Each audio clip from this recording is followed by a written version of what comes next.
Jeb Bush has a tough sell with GOP voters when it comes to his views on illegal immigration, but he's confident he can make the case for comprehensive immigration reform among Republicans. Here's Governor Bush talking exclusively with Fox's Megyn Kelly. There's got to be a point where we fix this system so that legal immigration is easier than illegal immigration, and show some respect for people, a kid that might have been here 10 years, that may be a valedictorian of their high school, to say, no, you're not allowed to go to college. I just think there's a point past which we're over the line. This is another area where folks say, I like Jeb Bush, but how can he ever get through the GOP primary with this position on immigration? You know that there's a core wing of the party that, for whom this will be a deal breaker. I don't know that. I've been traveling over the last 3 months, and I get a sense that a lot of people can be pretty honest with you.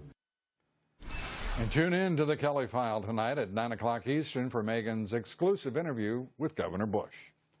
Joining us now, the editor of the National Review, syndicated columnist, Fox News contributor, Rich Lowry, investigative reporter for National Review, Jillian K. Melcher. Good to have you both here. Hello. Thank you. And let's start with, if we may, the 4 Pinocchios for the presumptive Democratic candidate. What do you make of it?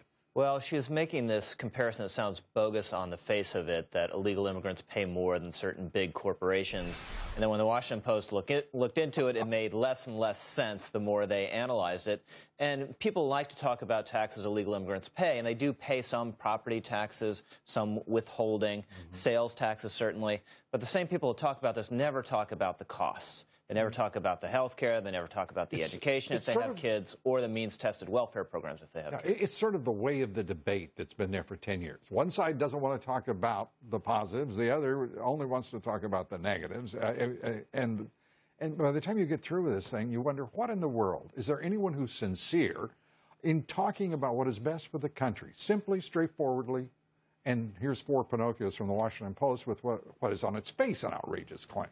Yeah, I mean, I looked at the statistics of it today. So in New York, where she was talking about illegal immigrants paid about $1.1 billion in taxes, but the CBO has looked at reports and has repeatedly found that illegal immigrants in particular take more from state and local governments than they get back.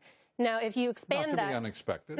If you expand that to legal immigrants, you find that immigrants in America tend to give more to the public coffers than take away. So I think that's interesting. I would like to personally see, I believe in free markets. I would like to see a free labor market. I'd like to see them be able to participate in a legitimate economy. Let's do this then. Let's have a free labor market in journalists, investigative editors, for example. No one could compete with Jill. With Lou. CEOs. But on price, which becomes important to everyone at some point.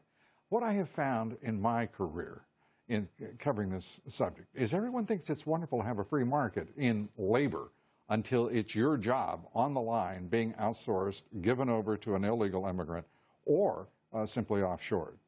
Well, there was a really fascinating report last week in the New York Times that goes to this point on nail salons in New York City, which are a great boon to women who can go and get manicures at very low cost. Well, why is the cost so low? Because the wages are extremely low, because these workers are overwhelmingly illegal. They don't have many skills. They don't speak the language. They can't go to any authorities if anyone is abusing them. And that's what the illegal labor market is really like in this country. And people tend not to want to focus on that. Yeah, it's one of the things that people. It's odd that one of the fundamental labor markets in the country, that tremendous demand for illegal immigrants and legal, but in terms of migrant labor and agricultural labor, they won't raise prices for labor for those folks. Instead, their solution is more illegal immigrants in this case, rather than raise the prices of produce in order to support a living wage, say $15 an hour. No one talks about them. Yeah. It's odd. I mean, I think it does leave them very vulnerable in the underground economy.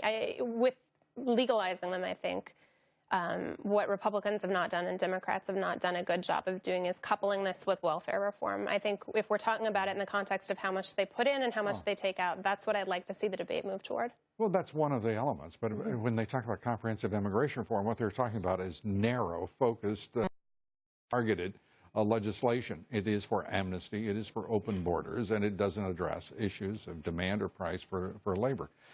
So let's turn to Hillary Clinton and her foundation on the watchdog list. I mean, what is this woman, what does she should do? She has this mess called the Clinton Foundation, the Clinton Initiative it was. She has a husband running around saying things, I just work here, I don't know, and seems perfectly happy with that condition. And she has a brother now who's the subject of scrutiny. Can it get much worse for her? Well, I've got to give a shout out to Charity Navigator for having the courage to put Clinton Foundation on the watch list. I think that's something that's very serious. And I was interested to see their response to that today. They were saying that Charity Navigator is putting us on the watch list, penalizing us for being open and transparent. As a Charity Navigator, the watchdog for nonprofits. So what I found so interesting was they were claiming that it was their transparency that had landed them there. As somebody who's reported on this firsthand, emailed, called, tried again and again to get in touch with them, I guarantee you it is not their transparency that is putting them on this watch list. It's their lack of ethics. Jeb Bush, he seems to be the front runner more often than not, if that's the way to put it. Is it significant at this early stage, or is he sort of is he defining the race right now?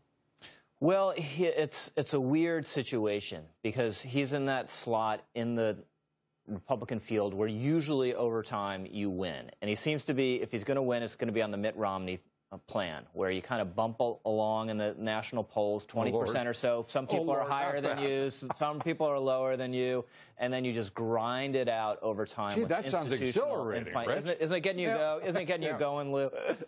I can't wait. Great to have you, Rich Lowry. And Jillian, thank you very much. Thank you. Dave Melcher. Be sure to vote in tonight's poll. Do you agree with the decision of the NFL's Roger Goodell and Troy Vincent to suspend Tom for 4 regular season games without pay, $1 million fine, forfeiting draft choices, all based on probability? Imagine that level of proof required. Cast your vote at LouDobbs.com. A fearless daredevil capturing video of a death-defying stunt, a skyscraper stunt, as you see there. The Russian stuntman filming himself jumping from pillar to pillar on the outside of the Sofitel Hotel in Dubai. His stunt taking place hundreds of feet in the air on these tiny little, I'm telling you, I'm getting a little nervous just watching this, outside the hotel's 43rd floor. Why the 43rd floor? I have no idea. It seemed like 10 would have been plenty, without the security of a harness or safety net, or at 5, maybe 1. Never.